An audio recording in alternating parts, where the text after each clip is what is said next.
খেজুর গাছের একদম মাঝ বরাবর 6 ফিটের উচ্চতায় হচ্ছে কলস দেওয়া রয়েছে। আর খেজুর গাছটার উচ্চতা দেখেন কত ফিট, অনুমান করার বাইরে। যাই হোক, এত বড় হচ্ছে প্রায় 30-35 ফিটের একটা হচ্ছে খেজুর গাছ, আর এখানে দেওয়া হয়েছে কলস। আধুনিক প্রযুক্তি কৃষকরা কী পরিমাণ প্রয়োগ করছে তাদের দৈনন্দিন কর্মকাণ্ডের মধ্যে, সেটা একটু আপনাদেরকে দেখাবো। যদি আমরা একটু এদিকে ঘুরে আসি, যদি দেখানোর জন্য একটু ইয়ে করতে হবে।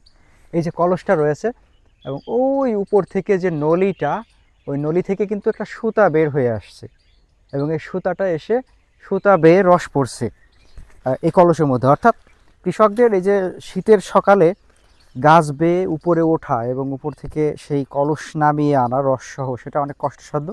এটাকে অনেক সহজ করার জন্য হচ্ছে সুতা সিস্টেম করে মাঝ বরাবর দিয়ে রাখছে। এটা হচ্ছে চুয়াডাঙ্গা এলাকাতে, চুয়াডাঙ্গা ঝিনাইদহ এলাকাতে নতুন করে এটা প্রচলন দেখা যাচ্ছে দীর্ঘদিন যাবৎ। আর হচ্ছে এইভাবে করে